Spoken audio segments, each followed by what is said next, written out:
E aí, sociedade, beleza? E aí, Olá, olá, boa noite. então, hoje está aqui comigo o Igor do Coisa de Dev, que vai me dar uma força aqui nesse bate-papo hoje com a Júlia. Finalmente a gente conseguiu marcar essa live. A Aê! gente está trocando e-mail com a Júlia desde dezembro praticamente. Sim, e sempre estava conflitando ou com evento ou com alguma atividade presencial, porque no final de semana normalmente tem os eventos e sexta eu saio para viajar. Mas é um prazer imenso estar aqui. Muito obrigada pela paciência, muito obrigada pelo convite. A gente que agradece. Júlia, se tu quiser iniciar então se apresentando para a galera da sociedade que não te conhece ainda. Lembrando que quem estiver vendo ou ouvindo depois no YouTube ou no podcast, o Instagram da Júlia vai estar na descrição. Então vai lá, dá uma olhadinha no Instagram. A Júlia fala bastante de programação, assim como o do Igor também. Vou deixar o do Igor também na descrição. E depois, Júlia, se quiser também tocar na questão, como você é do sul, de como é que tá essa questão da enchente aí, fica à vontade.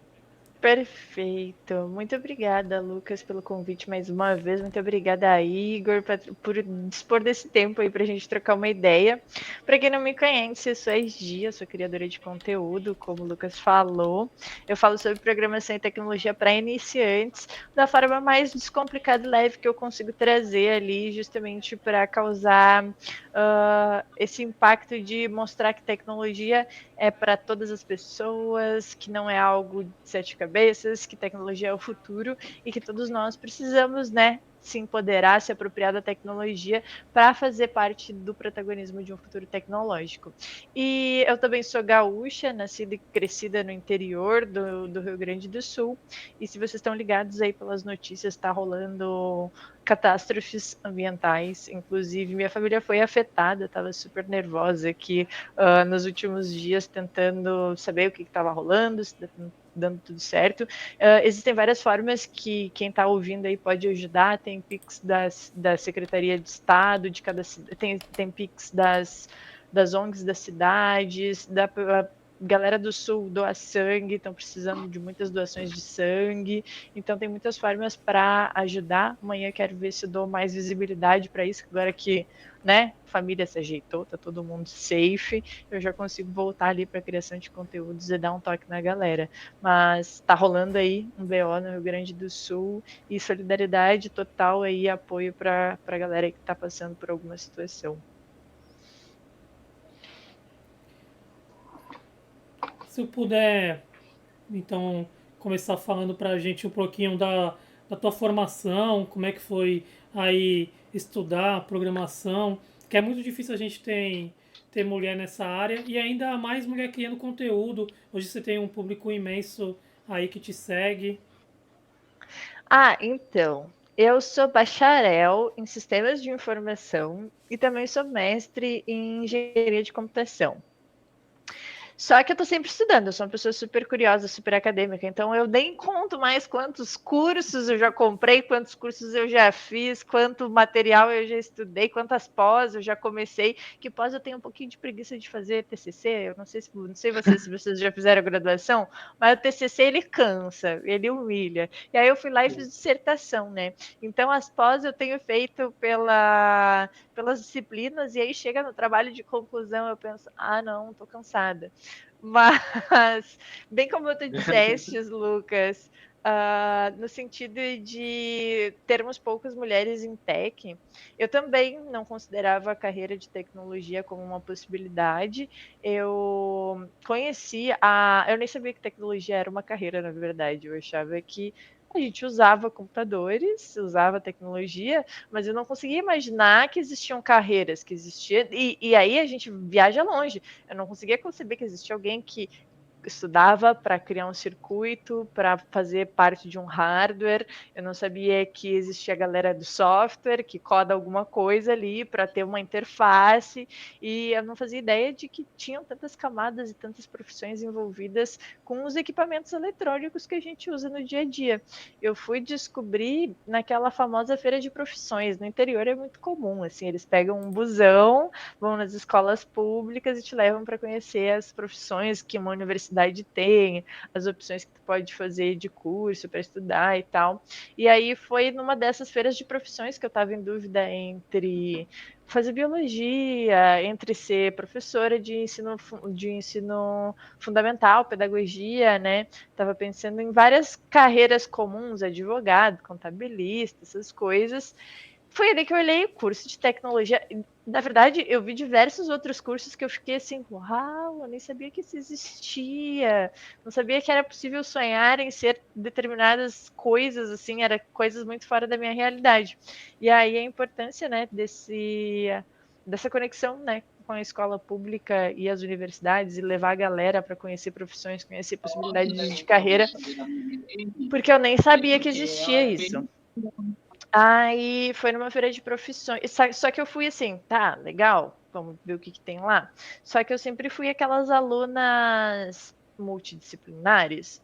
Aquele aluno que todo professor gosta muito, tipo, tu vai fazer educação física, então, já que tu gosta tanto de educação física. Então tu vai fazer letras, porque tu é a minha melhor aluna de letras. Eu era uma aluna super dedicada em todas as áreas do conhecimento, e todos os professores tinham certeza que eu seguiria alguma das carreiras relacionadas às áreas, mas na verdade eu só era uma pessoa muito interdisciplinar.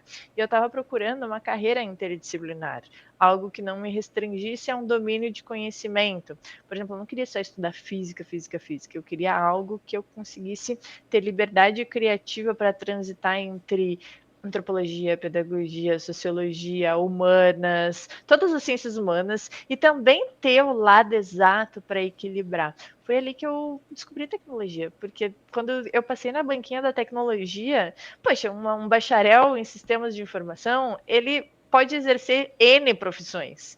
Então, tinha gente que era da programação, tinha gente que era da área acadêmica, tinha gente que era designer, tinha gente que tinha, assim, ó, muitas profissões. Gente que era gerente de produto, PO.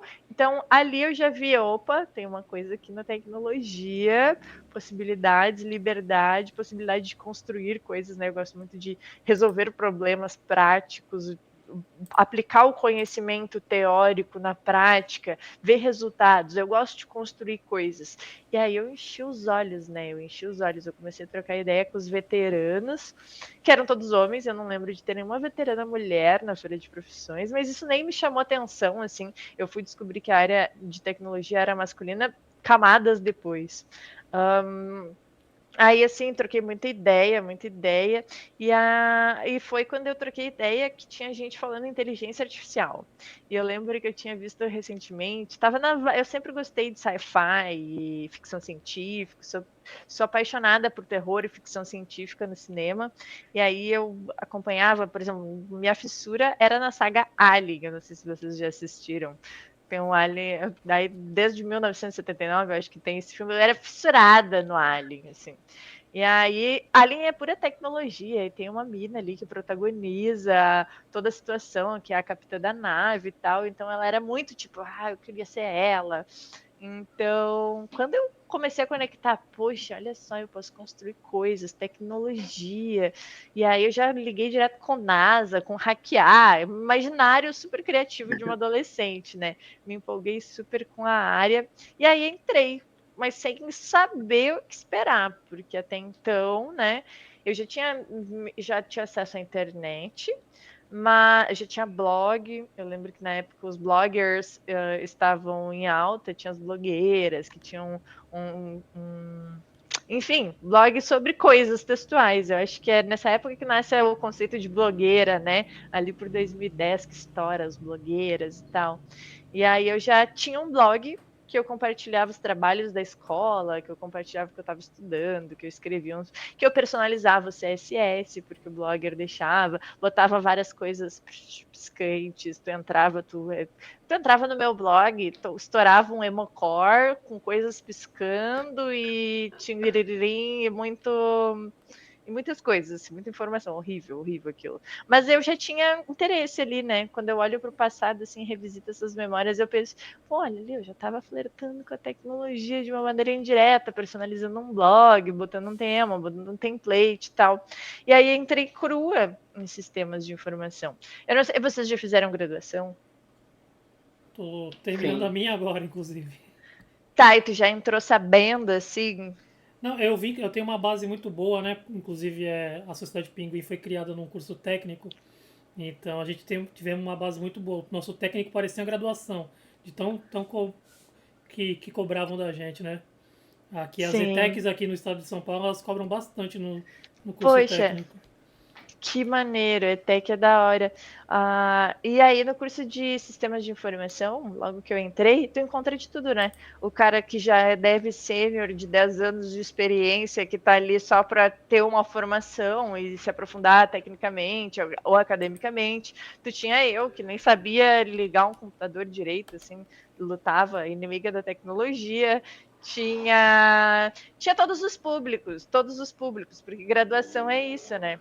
E é um dos poucos cursos que eu acho que é tão difícil nivelar uma turma, assim.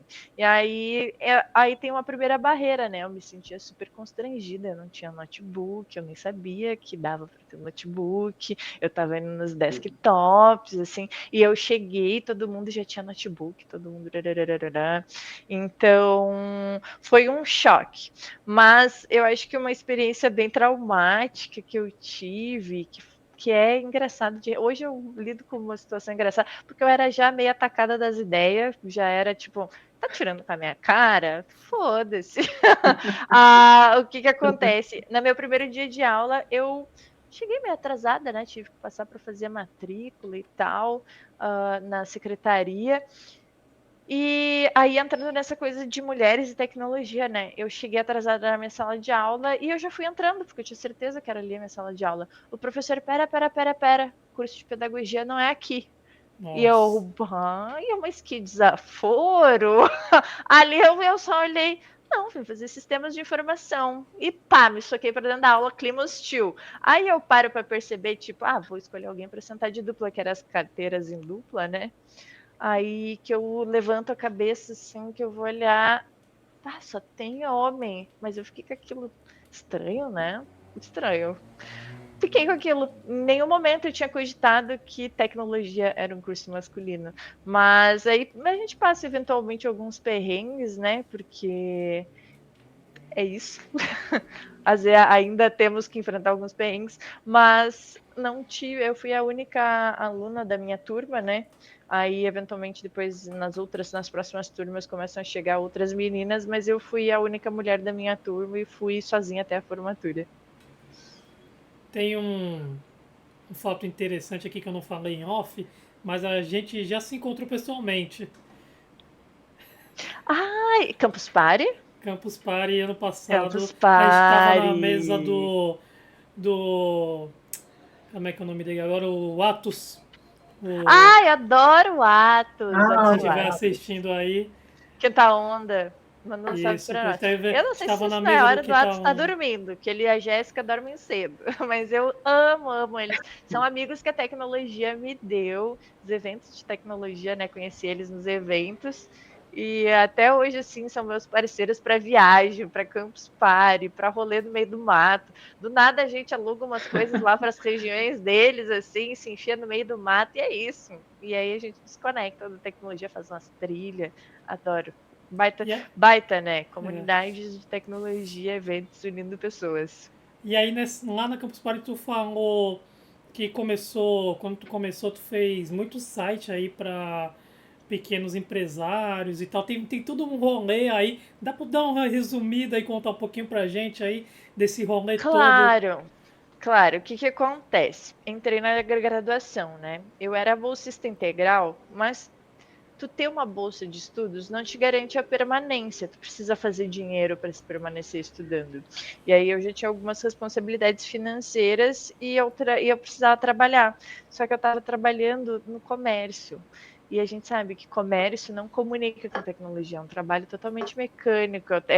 Trabalhava um caixa, sabe? Aí depois trabalhei como vendedora numa loja, e aí aquilo parecia que eu nunca conseguia botar o que eu estava aprendendo na teoria universitária, vendo coisas legais, construindo coisas legais em projetos de universidade, eu não conseguia botar na prática do mercado, porque eu estava em uma área que não fazia sentido.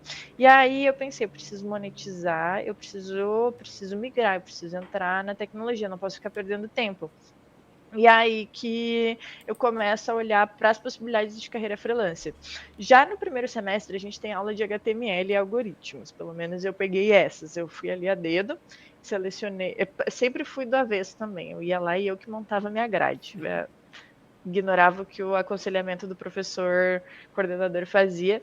Me azarei algumas disciplinas que eu escolhi antes da hora e outras eu mandei bem. Mas eu nunca reprovei nenhuma disciplina na faculdade. Ah, Aí tá, aí eu escolhi essa aula de HTML e CSS porque era uma coisa que eu conhecia.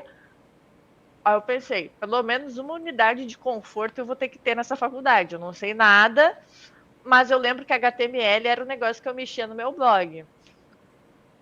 Aí eu pensei, não, uma unidade de conforto eu tenho que ter nessa faculdade. Aí eu peguei essa disciplina de desenvolvimento web. Nela, eu aprendi a fazer o básico. É claro que a gente começa fazendo aquele Hello World. Demora até a gente ir para uma coisa bonitinha, adicionar um bootstrap. Nem sei se bootstrap ainda existe, mas eu Existe, usava existe. bootstrap na época. Tinha recém sido lançado, estava super em hype. Ah, eu lembro que eu aprendi o bootstrap. Quando eu vi bootstrap, que eu olhei, meu Deus, esse negócio é muito fácil. Aí, eu não sou trouxa, não. Eu já fui direto procurar templates prontos de bootstrap. Óbvio, não vou perder tempo criando do zero, sendo que eu posso ter algo pronto. Aí eu comprei meia dúzia de temas de landing page com meu salário mínimo de caixa de supermercado. E, e comecei a oferecer landing page para pequenos empreendedores, para pequenos comércios, para quem quisesse uma landing page, desde a padaria até o vereador da cidade que queria ter um site para fazer sua campanha política, sabe? Eu vendia landing page para todo mundo. E aí, com base nesses templates, eu comecei a monetizar ali meus primeiros projetinhos. E aí eu personalizava HTML, personalizava CSS, fui pegando experiência com desenvolvimento web. Aos pouquinhos fui adicionando um back-end, fui adicionando coisinhas. Daqui a pouco meu front-end ele não estava consumindo, eu não estava mais alimentando na mão. Já tinha um banco de dados onde eu só preenchia o campo e ele atualizava. Então a manutenção ela foi se tornando cada vez mais fácil e assim que eu fui transitando para dentro da tecnologia sem perder dinheiro, né? Porque, né, a vida custa existir. E aí foi assim que eu comecei. E aí nessa palestra que tu cita é os primeiros passos para empreender, eu acho, com tecnologia, que eu dou dicas de como que a galera pode se organizar. Desde aí eu tomei muito sacode da vida da empreendedora, né? Desde a abertura do CNPJ, emissão de nota fiscal, saber o que eu estava fazendo, o que é MEI, o que é uma contabilista, o que é um contrato. Recebi golpe, as pessoas não me pagavam, as pessoas sumiam, as pessoas contratavam e tchau, nunca mais te respondia. Então foram muitas surras que a vida me deu, eu aprendi tudo na marra, porque eu nunca consumi criação de conteúdo online. Essa é uma coisa que surge na minha vida muito recentemente, inclusive. Eu não sabia que existiam comunidades de tecnologia no Brasil. Olha o nível da alienação da pessoa. E aí, existem muitas camadas. E nessa talk que eu levei para Campus Party, eu dou um overview, assim, sobre todas essas camadas. Porque às vezes a gente fala, empreender, seja empreendedor de sucesso, compre um curso e comece a vender coisas em 6 meses. E aí parece tudo muito fácil, mas a habilidade técnica, até eu acredito que seja capaz de desenvolver em tão pouco tempo, 6 meses. Mas, poxa, tu saber programar não te prepara para lidar com experiências com clientes, com levantamento de requisitos, com todas as camadas que tem, além do sentar e programar algo que está descrito para te programar, entendeu? E aí, nessa tal que eu tento fazer o antes do programar, apresentar todas as camadas que tu precisa ter para empreender, não tomar golpe, se organizar, levantar bem ali os requisitos para o teu projeto e construir e sofrer o que eu não sofri, né? Passar perrengue na vida. Aí também dou dicas aí pra galera sobre MEI, tu pode ter, se não pode ter, que não pode ter, mas a gente tem, porque não quer ficar na irregularidade, que é até uma dica que eu sempre dou, mas como ir montando essa rede de contatos com pessoas próximas de ti, estratégias para estruturar a tua empresinha organizadamente e já ter o respeito do teu cliente e dos teus próximos futuros clientes desde cedo, assim. Mas é Não sei se umas dicas bem básicas, para quem não viu a palestra, sim, são dicas básicas. não sei se o Henrique está aí no chat, mas nós passamos por um sufoco. Também alguma coisa parecida que era um senhor que ele vendia plano de saúde. E aí ele queria o site, aí eu e o Henrique fomos fazer, o Henrique da Sociedade Pinguim também. É, fomos fazer o site do senhor lá. Cara, e deu um trabalho para tentar entender o que ele queria. Então a parte mais Ah, isso difícil é foi muito. entender o que ele queria. Tipo, o site a gente fizemos que em um dia e meio tava pronto, depois que a gente conseguiu entender o que ele queria. Não, a parte Antes, mais difícil é levantar requisito. antes disso era. A gente demorou acho que umas 3 semanas, cara, tentando entender o que ele queria. Eu acho que eu poderia montar uma tabela só sobre levantamento de requisitos. E era Porque tipo assim, a ó, alma tu que. brifar o teu cliente, não é só tu dizer o que tu quer. A pessoa não sabe o que ela quer. A pessoa, tu tem que incentivar ela fazendo perguntas, ir mordendo, tentando descobrir, arrancar as informações. Porque a tecnologia, para nós, ela é muito, né, extensão natural da gente. Mas para muitas pessoas que estão focadas nas suas áreas de especialização, sejam. Eu sempre dou o mesmo exemplo da contabilista, o advogado, porque é os profissionais que mais estão mais perto de mim, assim. Eles não sabem o que eles precisam. Às vezes eles olham ali uma página do Facebook e eles pensam, não, eu preciso ter um Facebook para mim, entendeu? Então eu quero uma rede onde eu adicione contato. Aí tu pensa assim, não, poxa, a pessoa não quer esse projeto desse tamanho. Ela só quer uma landing page. Mas tu identificar isso no discurso, transformar ideias em projetos que podem ser executados, que podem ser mantidos, que custem um valor que cabe no budget do cliente, é uma coisa difícil, né? Isso quando aí começa a implementar o. Ah, eu quero isso, isso, isso, aí quando você fala o valor, a pessoa já te Uhum. olha com uma cara estranha. Porque não. Claro, não, eu errei muito isso nos primeiros orçamentos. Eu cobrava super barato, né? Para competir com o salário mínimo não precisa de muito, assim. E eu cobrava bem barato mesmo, assim, eu ficava, poxa, um mês de horas para desenvolver um projeto e no máximo cobrar um salário mínimo era já suficiente para mim. Só que essa complexidade, sabe? Tu explicar para o cliente que tu desconstruir a ideia do cliente de que não é só uma tela, de que existem muitas camadas por trás de cada botão, muito esforço por trás de cada coisa. E eu lembro que nos primeiros orçamentos que eu fiz, eu não ia, sabe, extraindo do cliente o que de fato ele queria. Eu só ouvia a ideia, anotava tudo. Então vinha tipo aplicativo tipo iFood, aplicativo tipo Uber, anotava aquelas ideias. E daí depois eu voltava com o orçamento desmembrado com MVP do que eu ia entregar.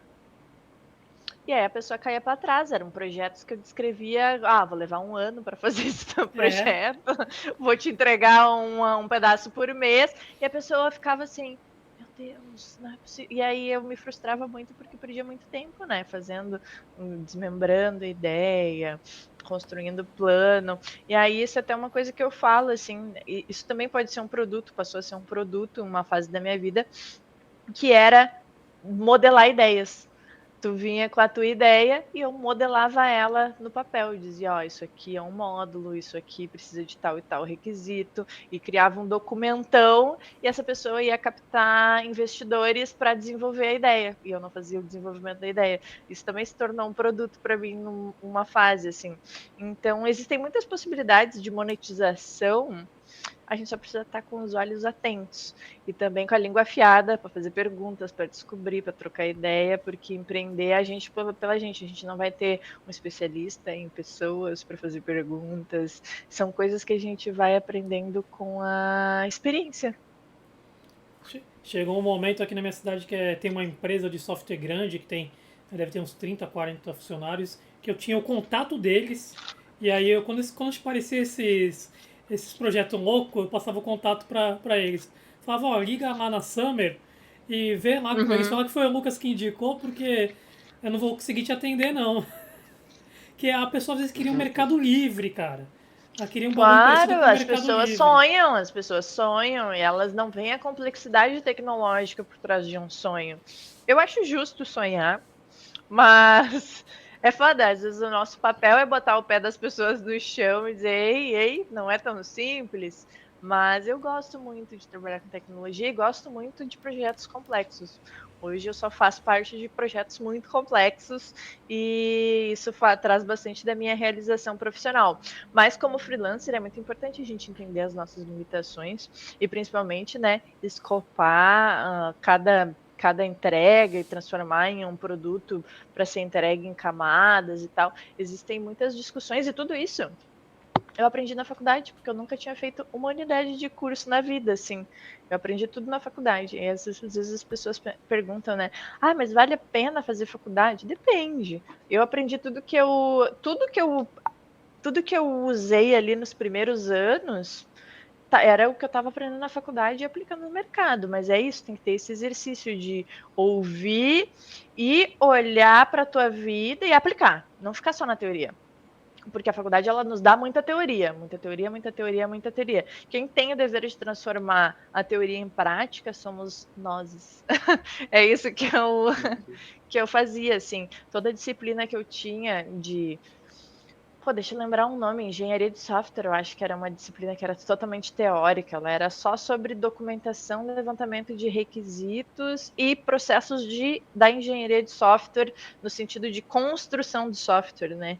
E aí eu lembro que aquela disciplina assim era força de texto para ler. Tinha até governança. Ah, a disciplina de governança de TI, sabe? Governança de Ai, TI. tio, COBIT, eu não sei nem como pronuncia. Sabe, como é que Nossa. eu vou ficar estudando a teoria sem, pelo menos, visualizar como que eu vou usar isso no mercado? Então, eu sempre buscava nos exercícios, na troca ali de sala de aula, aplicar em algum contexto real. E aí eu saí da faculdade com um portfólio gigantesco de projetos, né? Toda disciplina, pelo menos, eu tirava um softwarezinho que eu fazia com alguma tecnologia. Não tava de bobeira, não.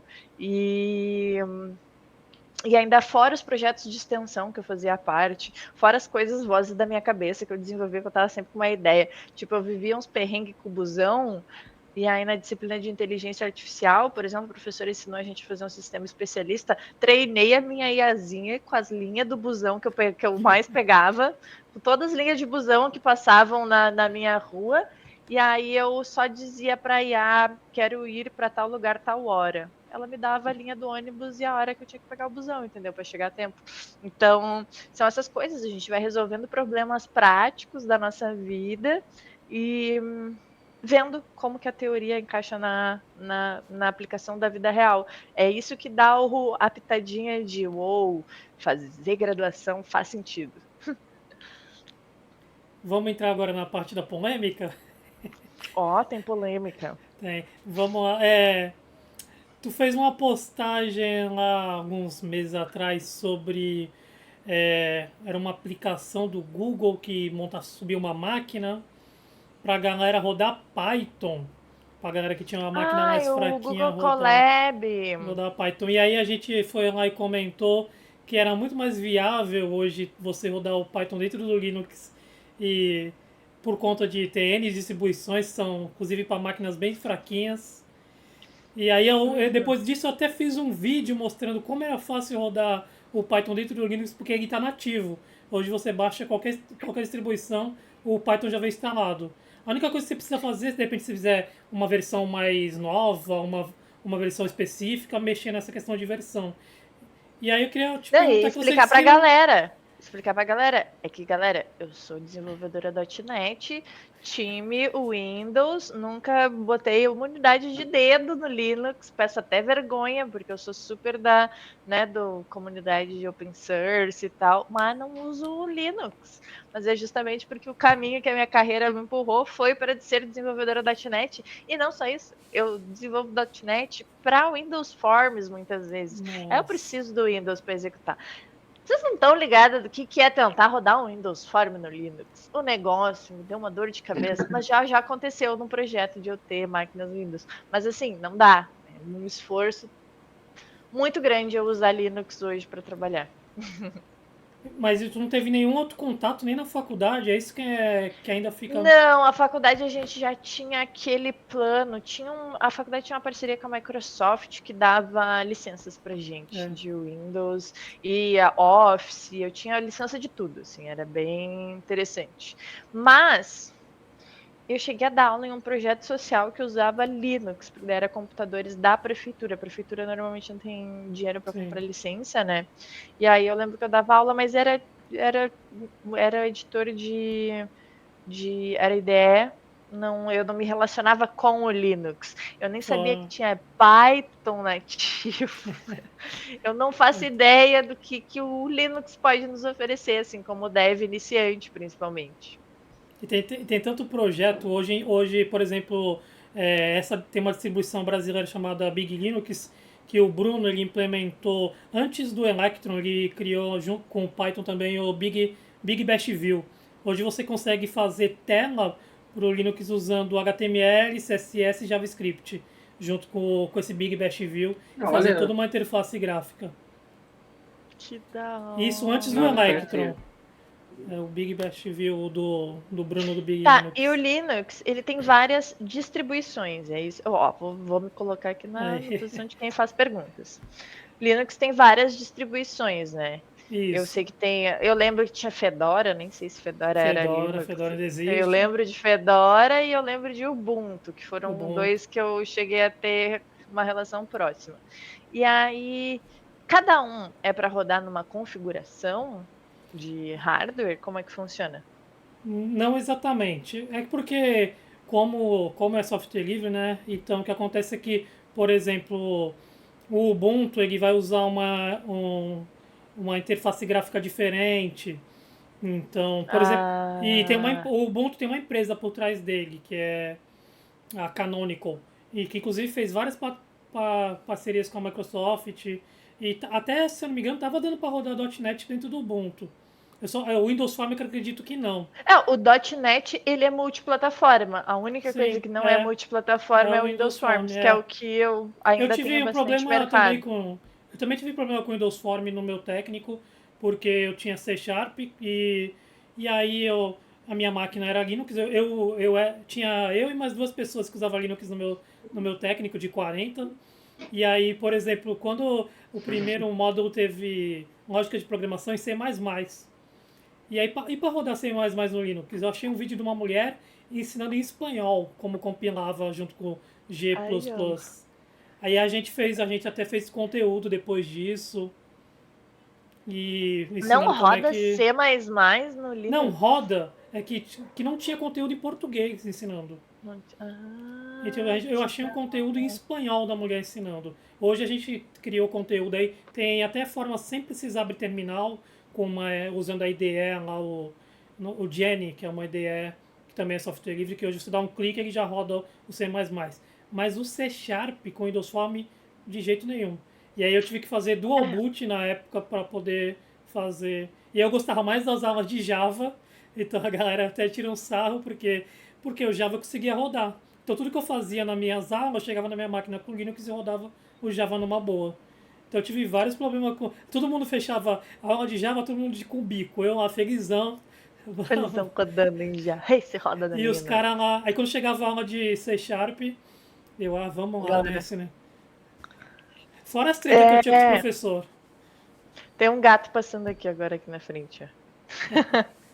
Aliás, Ah, tradicionalmente o Android Studio ele roda bem melhor no Linux, né? Às vezes que eu trabalhei com o Android Studio, eu cheguei a usar o Mint, a diferença no Windows era gritante, assim. Sim, porque Mas, no amigo, Might eu Android conseguia desenvolver Studio. muito mais rápido. Eu lembro que eu tive desenvolvimento mobile também. Nossa, Android Studio nunca rodou na minha máquina. Talvez agora eu instale só pela emoção de ver rodar, porque agora eu tenho uma máquina muito forte. Mas eu nunca consegui codar uma. Eu desisti de desenvolvimento mobile porque o Android Studio era muito pesado no Windows. Muito É pesado. pesado. É pesado. Então, Negócio, a máquina chorava. o que é pesado é rodar o emulador, na verdade. Hoje, se tu colocar É, o cabo É. HDMI, o cabo USB, e ir lá nas configurações do emular celular no e celular, colocar, assim. tu roda ele direto no aparelho.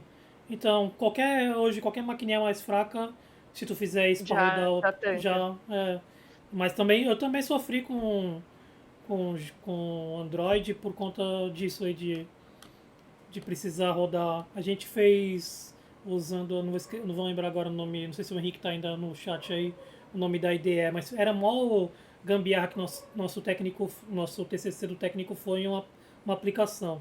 E aí a gente teve que instalar acho que era o que é nativo para Java, Block, não sei das quantas, não vou lembrar o nome agora. E aí tinha que instalar um monte de A porrada galera de usava aquela. coisa. É, tinha que Tinha instalar aquela uma porrada ideia de básica do coisa. Java Eclipse, né? Dava pra usar o Eclipse também. Eclipse, eu usava É, Eclipse.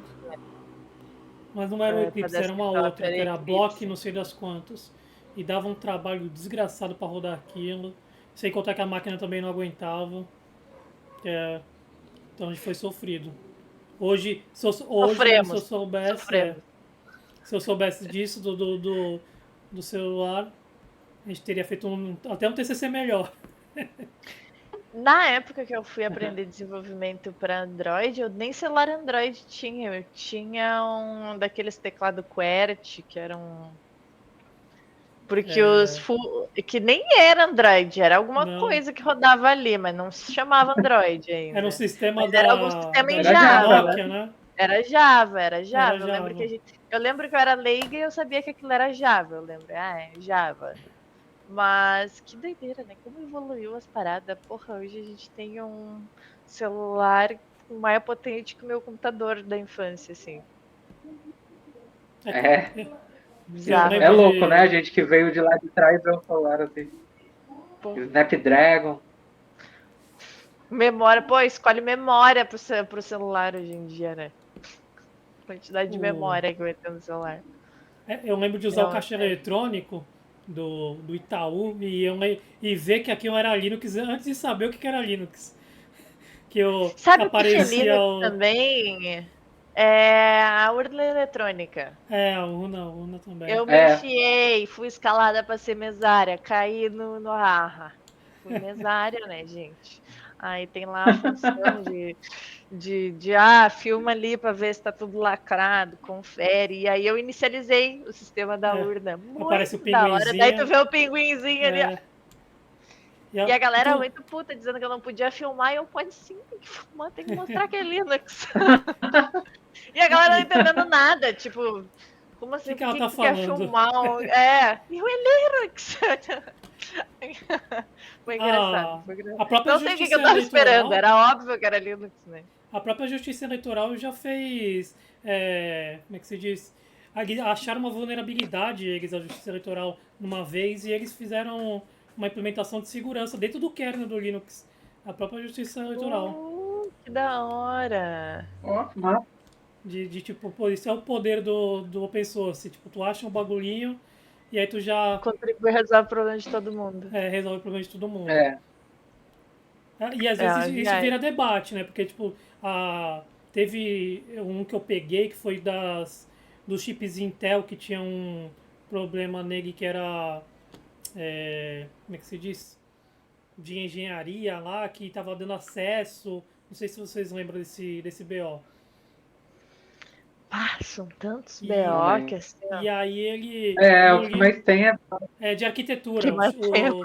processadores Intel de uma determinada arquitetura estava dando acesso a, ao, ao boot, não, a tela azul lá do. E aí eles fizeram a correção no Linux e tipo assim, em 2 dias tinham corrigido e já tinham subido a correção. em várias distribuições, base Ubuntu, base Manjaro.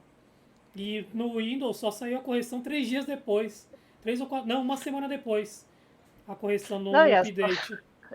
nem me fala de Windows Update, assim, ó, que no último negócio, assim, matou meus periféricos e não sei o que houve com os drive dos periféricos. Fiquei sem teclado, sem mouse, sem fone, só no Note cru aqui, ó. Caraca, Foi uma atualização do Windows, foi geral, assim. Todo mundo que estava com o meu modelo de notebook sofreu com a atualização.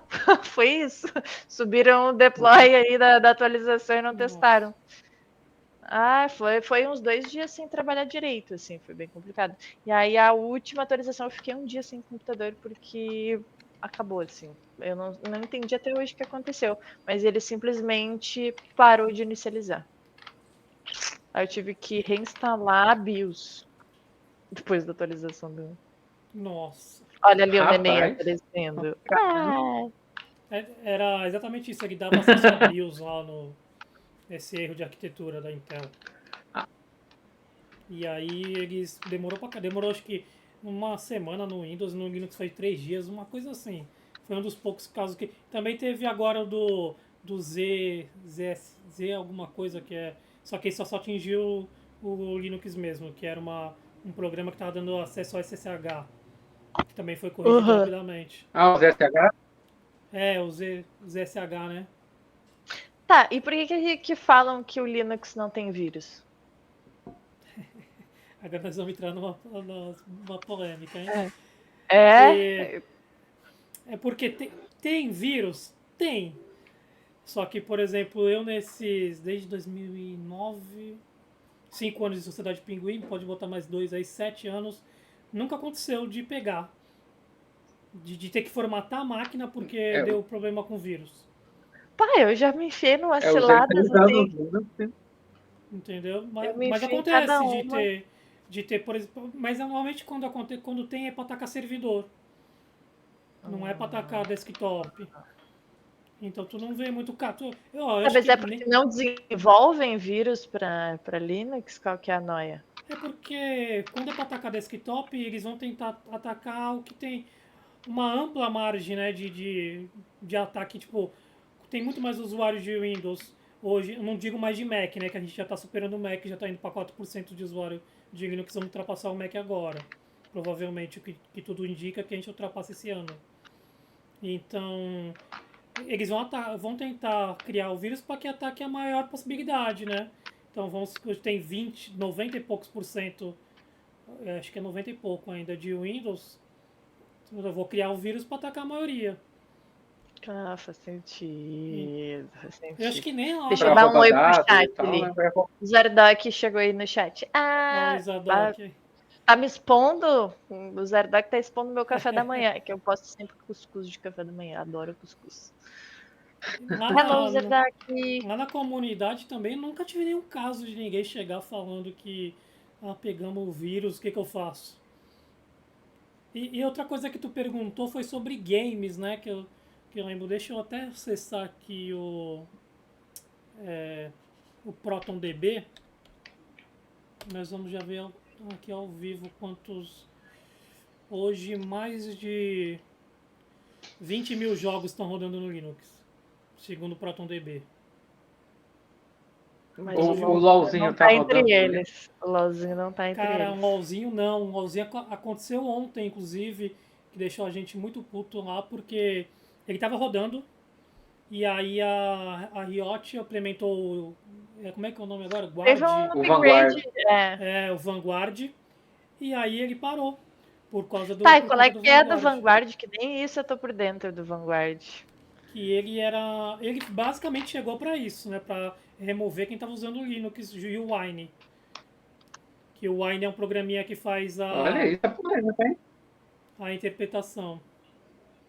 Ó, pro Kyron que diz que ninguém joga LOL, Ninguém joga LOL joga, mais, né? eu jogo. Agora Jogo tem o LOL. Dota. Agora vai ter a coisa aí pro Dota. Dota, né? Não, tá. Os FPS estão bastante em alta, né? Então. A gente tem o Cristiano, que tem o canal aqui na Twitch no Games no Linux, que ele passa aí 10, 12 horas jogando Dota no Linux direto. O Cristiano, Vida boa. Tem que ele trocar, parar de criar conteúdo de programação de jogos. Só que eu mas sou ruim, né? tem bastante jogo hoje rodando. Tem alguma pergunta, ô Igor, pra Júlia? Eu tenho, eu tava esperando esse momento. Não, chegou o momento. Ó, manda Então, bala. Júlia, eu sei que você é dev back-end. Também sou dev back-end. Eu queria saber qual foi a virada de chave, assim, quando você resolveu que back era o seu caminho, tipo, se foi o mercado, ou você sempre teve esse pensamento mais voltado para o back-end, como é que foi? Tá, muito legal. Eu comecei com front-end, que eu acho que é o início. Front-end web é meio que universal, né? Assim, é a primeira porta de entrada. E eu sempre gostei de desenhar. Hoje eu já não desenho mais porque por esforço repetitivo eu tô com as lesões aí, todo o pulso. Não consigo nem segurar a caneta. Até tava falando com o moço dos teclados ergonômicos. Ah, eu gosto muito de desenhar, gosto muito de artes, gosto muito de ilustração e tal. E aí as pessoas associaram meu gosto por arte com front-end. E aí eu fui empurrada para front-end.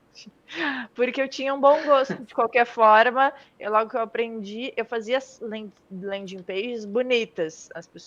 Eu estudava ali tendências de fonte, cor, diagramação. Eu já trabalhei diagramando jornal, já trabalhei diagramando muita coisa, flyer.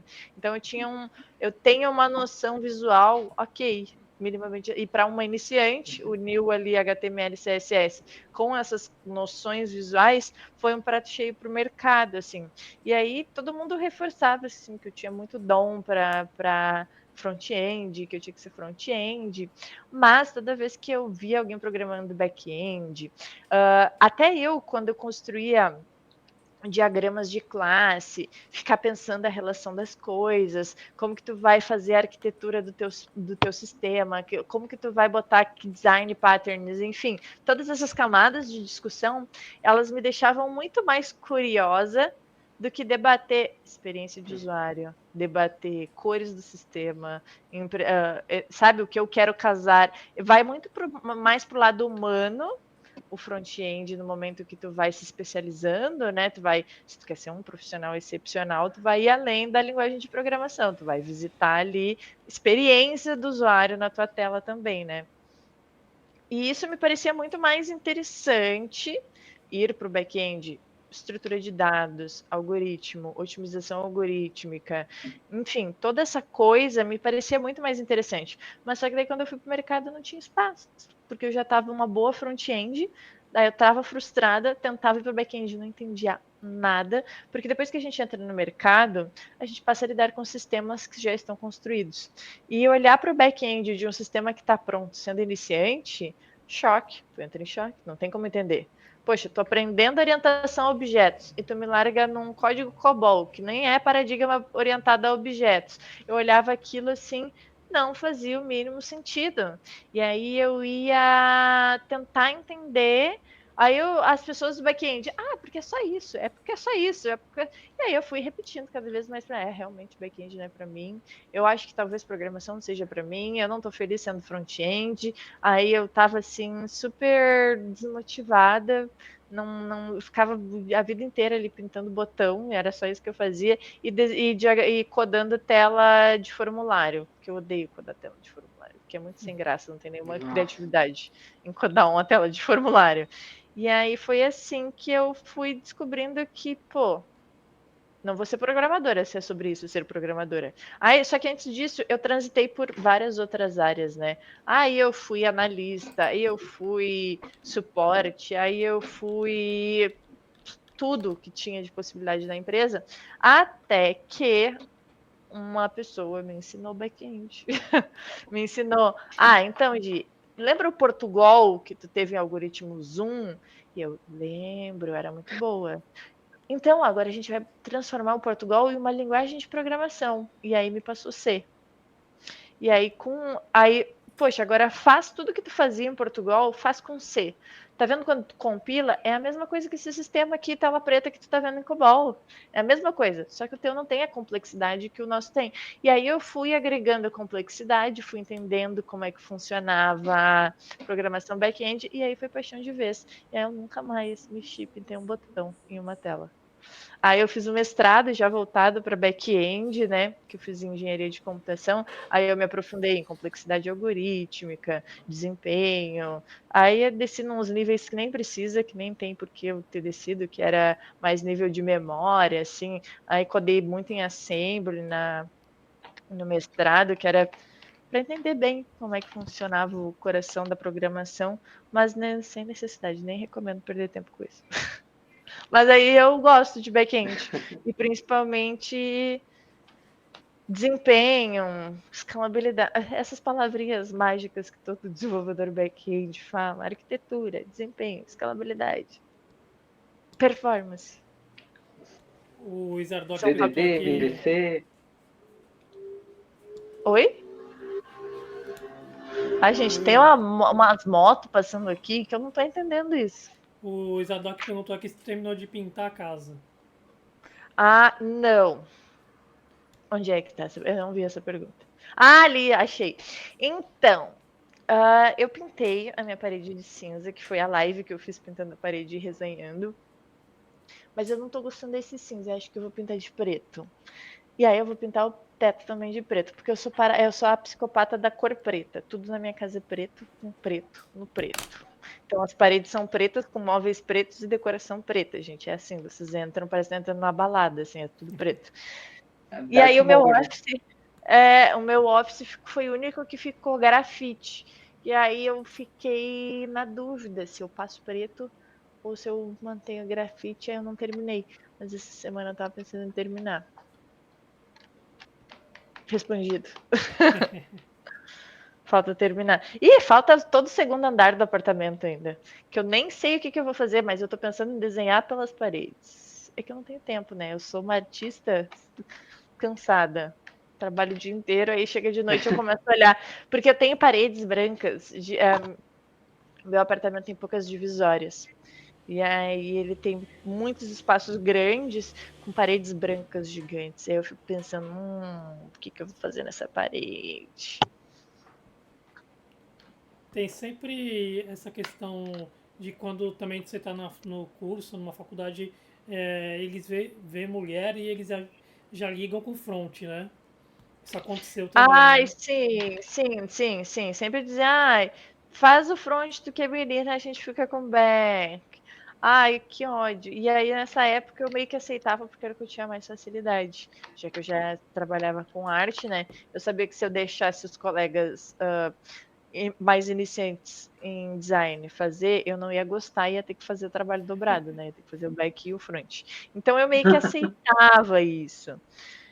Então, isso também, essa insegurança de eu dizer, não, eu sou capaz, vocês que vão aprender o que eu já sei, entendeu? Ao invés de eu reforçar o que eu já sabia, devia ter dito, não, eu quero aprender back-end, vocês que lidem com o front, você tem que aprender front. Mas não, eu ficava meio insegura, assim, porque é aquilo, as pessoas são mais experientes que eu. E eu tô confiando na Cal de quem já está inserido no mercado, entendeu? Tô confiando na Cal. É que a forma com que a faculdade se apresenta, às vezes ela parece um ambiente muito hostil e competitivo, né? A gente fica correndo atrás de notas e acaba esquecendo do prazer que é estudar. E aí eu ficava sempre enlouquecida, porque eu tenho que tirar 10, porque eu tenho que tirar 10. E aí a gente acaba cedendo. Eu vou fazer o que eu sou melhor, não vou me permitir aprender, porque se eu me permitir aprender, talvez eu não tire 10. E aí eu entrava nessas paranoias, assim, para manter coeficiente, entrava muito na minha mente. Tem que ter o coeficiente alto, tu não entra no mestrado, tem que ter coeficiente. E aí acabei que me limitei muito assim no processo de aprendizado. Poderia ter curtido bem mais. No meu curso, no meu TCC foi diferente. Eu queria fazer o front, ninguém queria deixar eu fazer o front. Pra ter uma ideia, eu aprendi GIMP só pra eu poder mexer com as cores, fazer as telinhas ali. Mas, tu vai colocar verde com laranja, Lucas. Deixa eu com meu verde com laranja em paz, cara. Deixa esse cafona. Aí ficava, se tu pegar aqui, se tu pegar a logo da sociedade antiga, as antigas tá lá. Até hoje tem o verde e o laranja. Então, mano, tem que ser. Ah, E é era real, verde e laranja. verde e laranja real. Que é o verde do Mint Curioso. e o laranja do Ubuntu. Pá, aí tu tá muito Ah, criativo. Pouco a pouco a gente sabe disso, o verde e o laranja. tem E um aí conceito. tem um conceito. O pinguim. E aí depois veio Viu? esse meio Fala do cinzinha. front-end dele. Fala do front-end dele. Tem até justificativa pro design, entendeu? Tem. Exato. Tem mais alguma pergunta, Igor? No chat, se quiser fazer, aproveita. Eu tenho, Então vai lá. Ô, louco. eu tenho. E eu já sigo a Space Coding faz tempo. Eu gosto muito do conteúdo, jogo muito legal mesmo. E eu queria saber qual foi dessa de compartilhar, né? Tipo, quando que veio esse insight de compartilhar coisas com a comunidade? E é isso. Quando que Quando que veio eu, esse que eu insight aí na surto? sua mente? Quando que eu surto e começa? Tá, é óbvio que foi a pandemia, né? Eu sou muito recente na internet. Eu sou muito recente na internet em muitas camadas, assim. Eu não usava a internet para aprender tecnologia. Acreditem em mim, eu não sabia que existia comunidades de tecnologia. Eu não sabia que existiam eventos de tecnologia. E, gente, estamos falando de tempos recentes, 2018, pré-pandemia. Eu não sabia que existiam pessoas em comunidades de tecnologia. E aí eu estava isolada lá, lutando sozinha com meus problemas, nem sabia pesquisar no Google direito, uma viagem, né? Não pesquisava problemas no Google, ficava batendo a cabeça tentando resolver. Stack Overflow fui conhecer muito, muito tarde. E aí eu sempre sofri meio sozinha, sofria nos livros, não usava muito a internet como um recurso de aprendizado. Só que a pandemia obrigou a gente, né? Aquelas ondas de lives, aquelas coisaradas, a galera criando conteúdo. E aí eu parei assim e pensei, poxa, ninguém fala de tecnologia. Começaram a me convidar às faculdades. Como eu estava no mestrado, eu tinha bastante contato universitário. E quase toda semana eu estava fazendo alguma live com alguma universidade para dar uma aula, para fazer qualquer coisa, assim, apresentar um trabalho meu, apresentar um artigo, explicar alguma pesquisa que eu estava tocando. E aí eu, por que não tem ninguém criando conteúdo de tecnologia? E aí o meu não tem ninguém na minha cabeça, né? Porque daí eu fui começar a pesquisar e criar conteúdo, encontrei comunidade, encontrei creators, mulheres, que eu nem sabia que existiam, mulheres na tecnologia. Eu já tinha desistido da raça mulher na tecnologia, eu já estava dizendo, é isso que eu tenho, é eu sozinha. E aí eu encontrei mulheres, e aí eu encontrei mulheres criando conteúdo. Eu lembro que eu cheguei assim, a primeira pessoa que eu enxerguei no Instagram, eu acho que foi a Nina Talks. Que ela falava sobre. Ela fala sobre o X, fala sobre front-end. E eu olhei, uau, ela fala sobre programação. Nossa, se eu tivesse isso. E nem é tão voltado para programação, né? O dela é bem pro lado de experiência de usuário. A, Aí foi isso, assim, eu pensei, então, vou criar de back-end, já tem uma pessoa falando sobre front, eu nem gosto de front, vou falar de .NET, sistema legado. Essa era a minha ideia, vou falar de sistema legado, o que eu estou fazendo em COBOL, o que eu estou migrando para C Sharp, como que eu estou migrando. E aí não coube, né, aí tem os desafios da plataforma, não deu, não dava, impossível explicar qualquer coisa mais técnica ali no Instagram, impossível, é muito difícil. Ou tu faz um post carrossel que não dá para ler, ou tu faz um conteúdo em legenda que ninguém lê, ou tu faz um vídeo que tem que ter no Exato. máximo 1 minuto. É isso que tem de opção. Então, isso aí eu fui me adaptando, fui trazendo mais questões básicas, né, que é o que dá para abordar no Instagram, diquinhas, o que eu uso hoje para criar conteúdo é o meu inbox, leio tudo que me mandam, nem sempre respondo, mas eu leio. Então, eu leio ali todas as perguntas, todas as dúvidas, vou filtrando tópicos e vou respondendo da forma que dá, o que dá para responder. Às vezes eu respondo no inbox, o que é mais complexo, mas eu tenho planos de ir para o YouTube. Mas eu não sei se vocês também têm jornada de trabalho integral. É complicado o cara trabalhar de segunda a sexta, 9 horas por dia. No meu caso não temos sindicato em Porto Alegre, 9 horas por dia, e ter forças para criar conteúdo longo, assim, como que a gente, por exemplo, que a gente está fazendo agora, eu tenho um esforço cognitivo bem grande para mim depois de um dia de trabalho, assim, sabe? Até peço desculpas pela meu baixa carisma, porque eu tô cansadinha hoje, mas tipo isso, é bem complicado.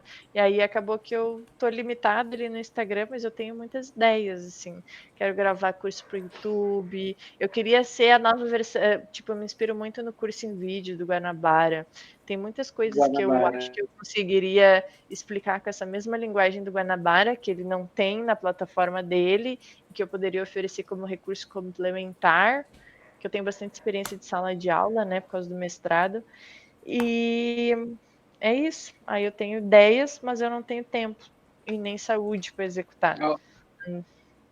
Já uma sugestão, se tu for para esse lance do YouTube, né? Eu tava precisando aprender Blazor do .NET, né? Aí, Não, mas eu como também você é do preciso. .NET, Não vamos tocar no assunto Blazor. Também preciso. Que eu gosto muito de .NET, mas eu tô bem focada no back-end. Blazor já é front, né? Se eu não me engano. é front. Não, nem sei o que é Blazor. E aí eu caí num projetinho que eu tenho que dar umas mexidinhas ali no Blazor. Eu olhei, nem lembro. Vou ter que revisar. Até tava vendo numa escola que me apoia ali para ver se ela tem o curso. Tava montando uma trilha de estudos. Falando em evento de tecnologia, Igor, sábado estaremos na Crypto Rave, hein? A Crypto Rave, é verdade. Sábado dia 11, né? Sábado dia 11. Dia 11. Estaremos lá na Eu já Crypto ouvi Rave. falar, Isso, hein? O que é isso? Conta pra nós. minha primeira. É O Lucas vai uma explicar melhor. cripto festa, graças a Lion lá, que me mandou um áudio O que é também explicando, criptofesta? que envolve tecnologia com a festa aí, que ela vai começar às 18 horas da sexta-feira e vai terminar às 18 horas do sábado. Então vai ter palestra, vai ter cursos, vai ter a galera lá do Debian instalando o Debian nas máquinas. Então, lá no nosso Instagram tem lá o site para você olhar. Inclusive para se inscrever já adiantado lá para. Então é na Biblioteca Mário de Andrade, do dia 10 às 18 horas ao dia 11 às 18 horas. Então são 24 horas de Que festa. legal. A gente vai estar só no sábado, infelizmente, Inclusive, você daí porque não vai dar para colar os 24. Eu vou então agradecer aqui a presença da Júlia. Nós estamos tentando marcar essa live aqui há muito tempo. Finalmente conseguimos. Não, agora eu vou me organizar melhor e a gente vai fazer mais lives. Quero ficar mais presente aí com a comunidade, trocar. Que é gostoso demais ficar de papo, né? Eu gosto muito mais leve que sentar, roteirizar um conteúdo. E eu também preciso acostumar a falar, assim, por longos períodos, que eu não sei. Eu fico ansiosa, fico nervosa. Tava morrendo de ansiedade. Flodei a DM da Sociedade Pinguim. Perguntou que horas é a live? Como é que eu entro? Qual é o link? E aí eu fui no Twitter, e aí eu fui no Instagram, e eu fui no e-mail. Tu tinha usado já o Jitsi, inclusive?